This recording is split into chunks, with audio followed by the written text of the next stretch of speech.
Wait, what was it again? Okay. 3, 2, 1. Hi. No.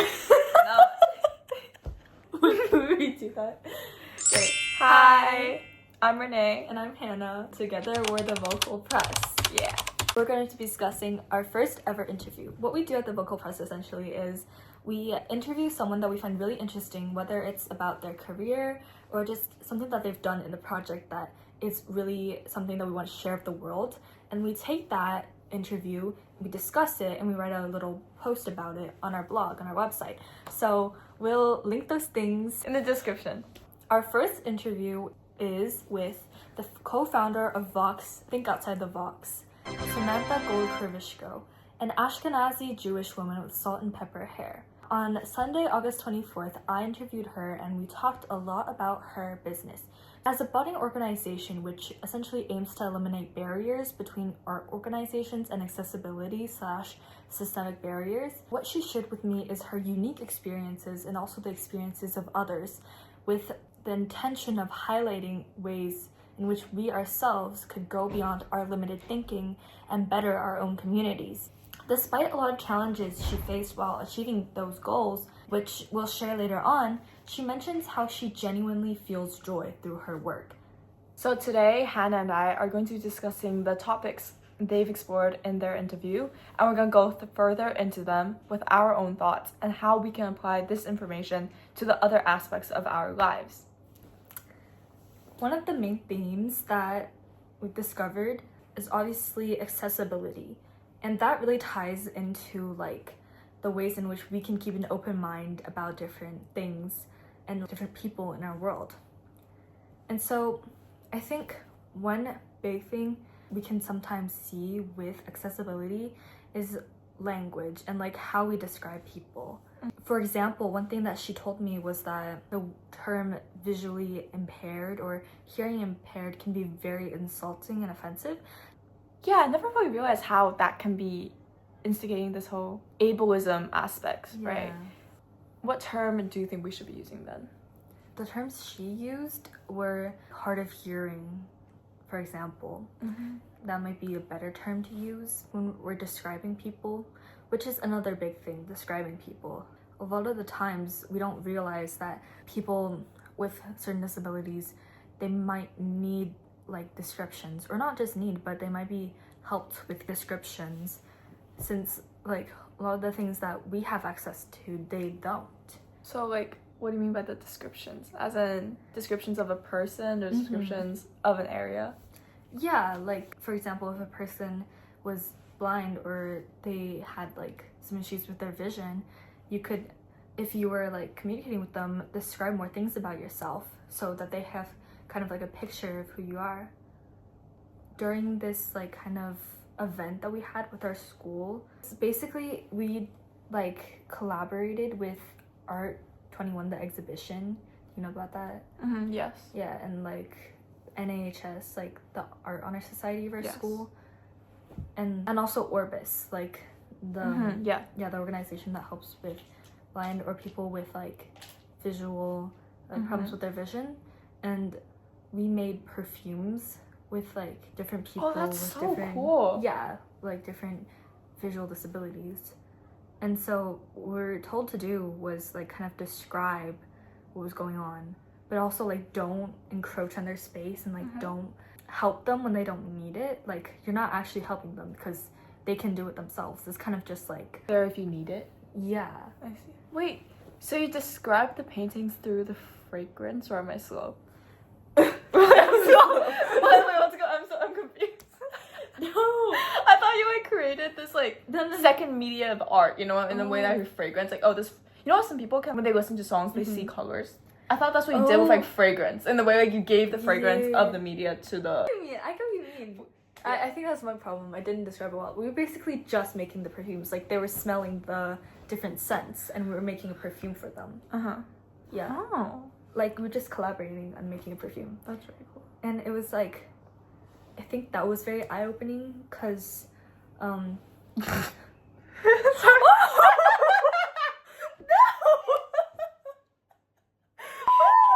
Media training. We need media training. Yeah, we need media training. Okay.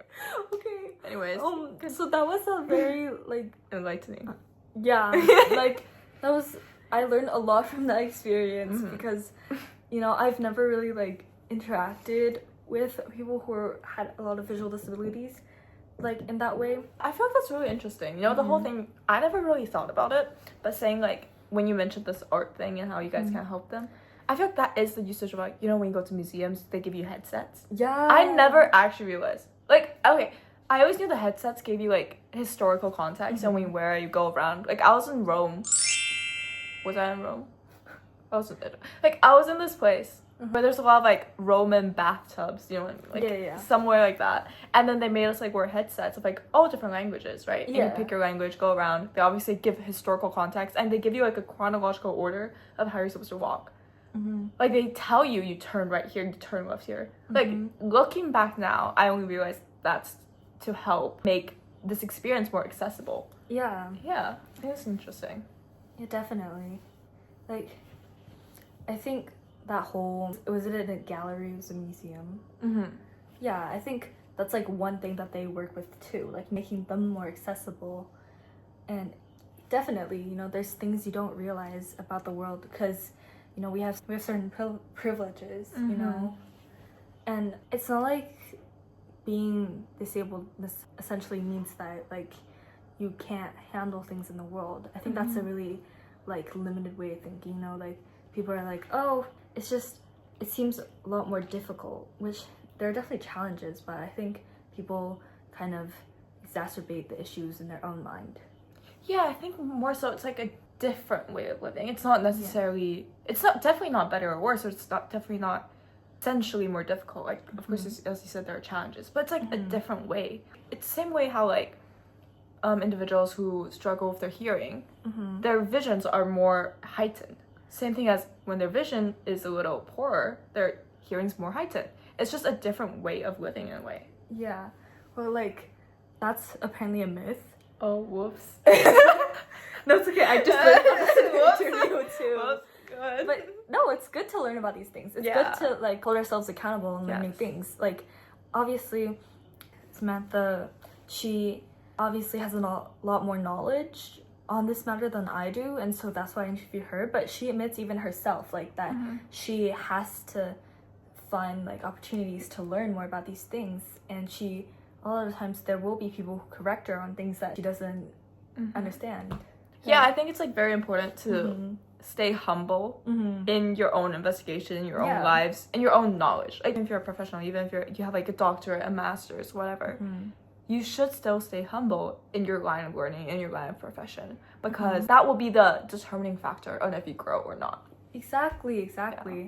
It's like the whole concept of keeping open-minded, and a lot of times failures, like what we see as failures, or like not essentially just like not getting to the point that we wanted to, it can seem very like disheartening and very challenging, but it's just another way to grow. And I know like teachers tell us this and other adults in our lives tell us this, and they just don't seem true, but honestly I think it's just the way humans are. Like if you don't make mistakes, how are you gonna learn not to continue to make those mistakes, you know?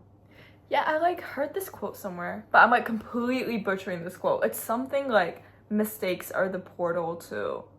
A few moments later. Something. Like, a mistake... This was the actual quote. Mistakes are the portals of discovery, said by James Joyce. It's envisioning mistakes as more of a different door, right? Like, a portal. It's an alternate way of getting to point B. Or just, maybe you won't go to point B, you'll go to point C, but you're going somewhere. You're going somewhere through those mistakes. You know? I find that really interesting. That's, like, one thing we talked about a lot. Like, being able to grow, not just staying constant and staying static, but like having this sort of dynamic change in your life, like being a dynamic character. Yeah. And if you're applying the whole like growing thing, we can apply that into society in the aspect of like disabilities. Of course, like us as a society, we've been adapted, we've been growing more. Like every year we've been growing more. Things are becoming more accessible. Through the help of like Think Outside the Vox. Like let's say the headsets of the museum again. That definitely wasn't a thing like 6 years ago. Or if it was, I'm wrong. But like things are developing to grow, to become more accessible to everyone. I think that's like a really beautiful thing.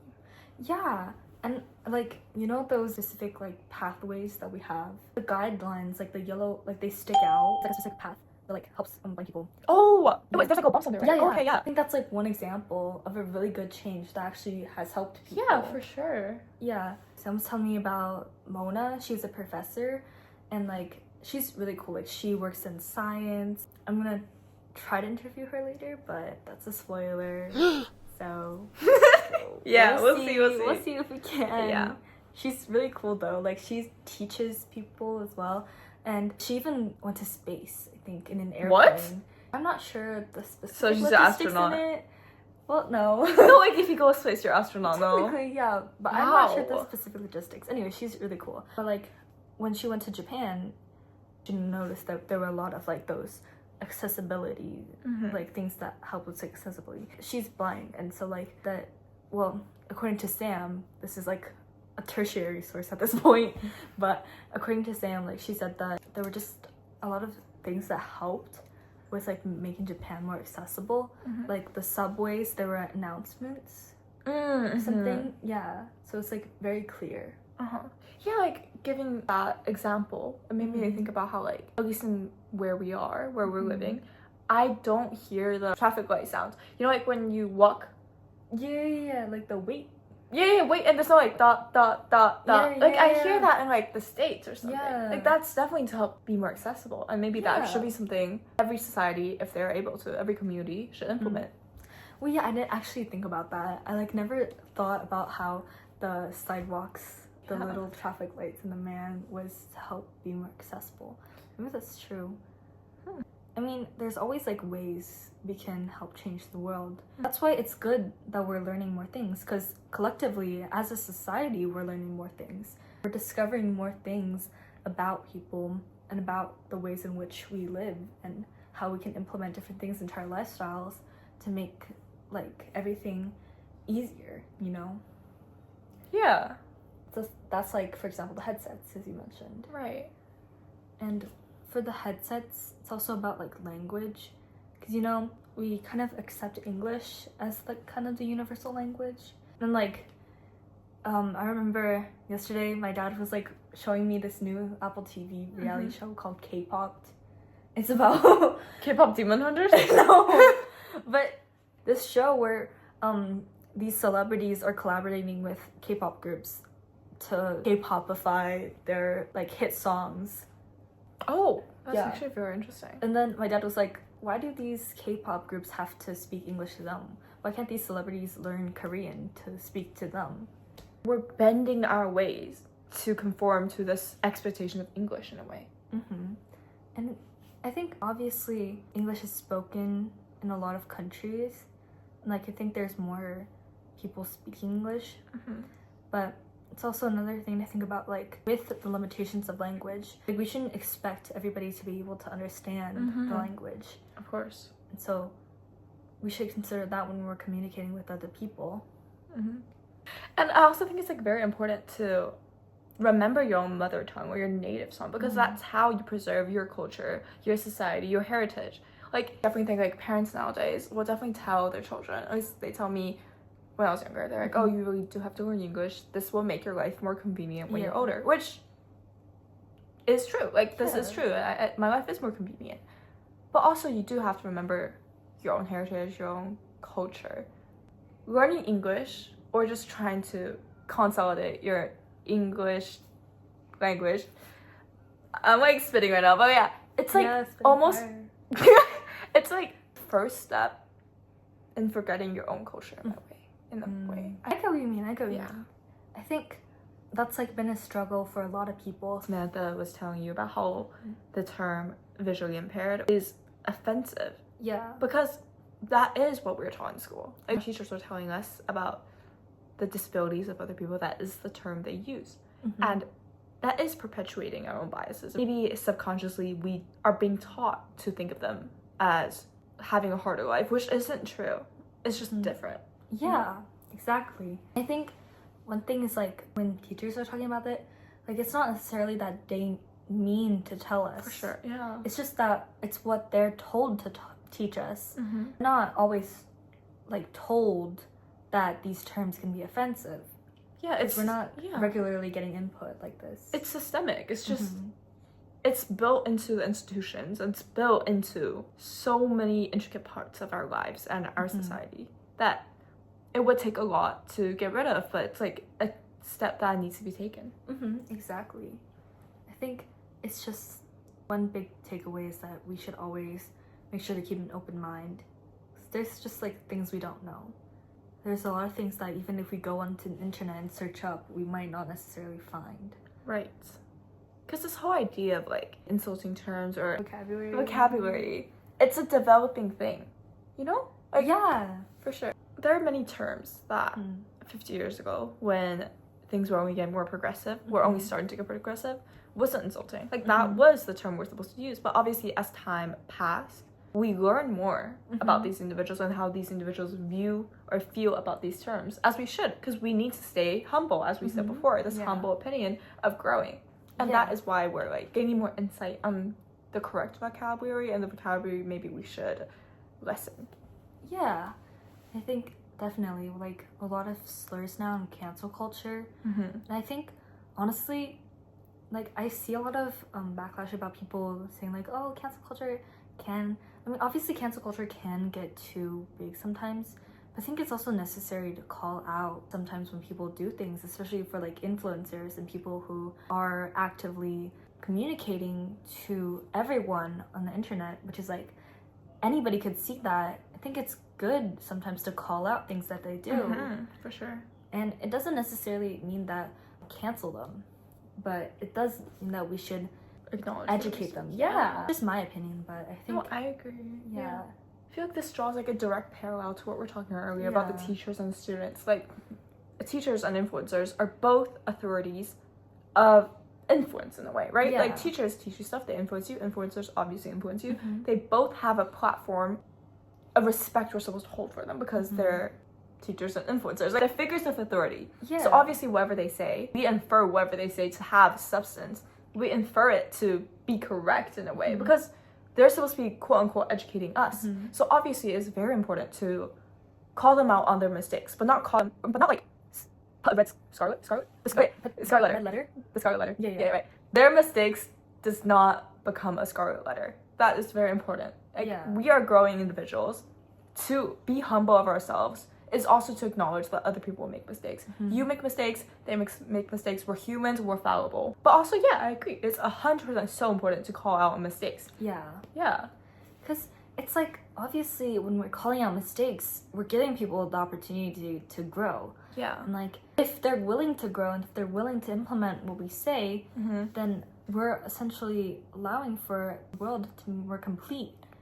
Because we're making sense of the ways that different communities think of things. And like, you know, a lot of slurs, as you said before, like they may not have had such bad connotations because we didn't see it that way.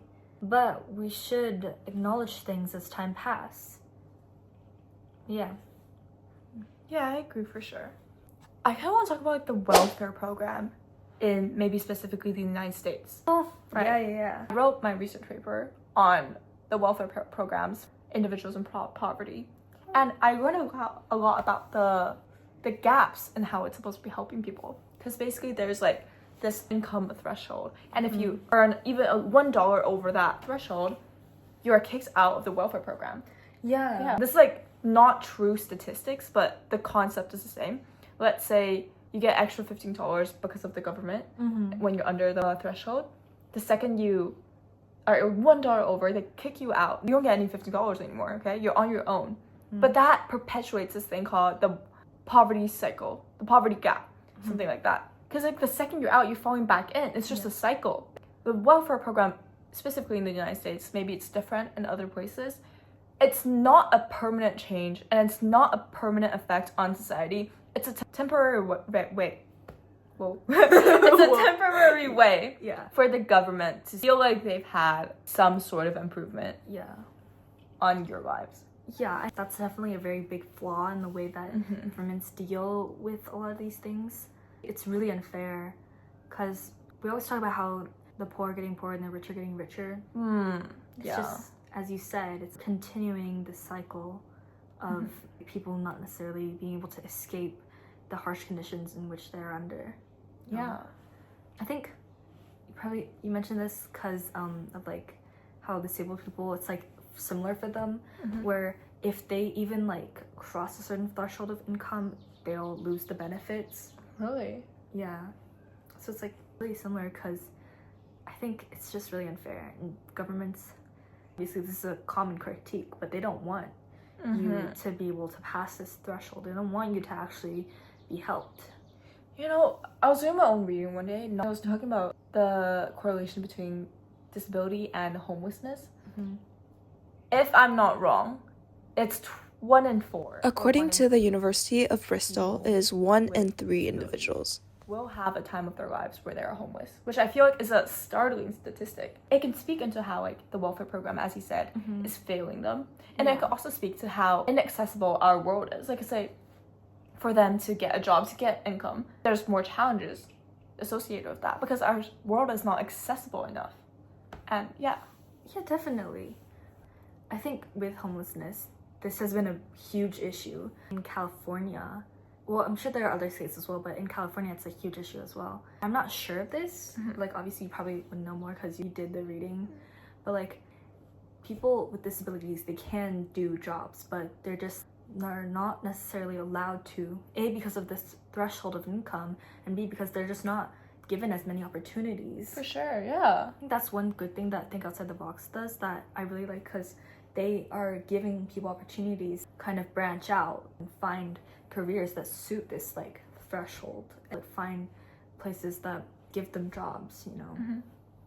Yeah, wait, so how do they achieve that? This organization, they allow for a lot of collaborations with people with disabilities and these organizations, like other arts organizations or stuff like that. Like, for example, like doing a lot of work with translating into like sign language, for example, for shows, you know, like performances or for other pieces of media. And for like curating galleries, you also might need like the input of sometimes people who are differently abled.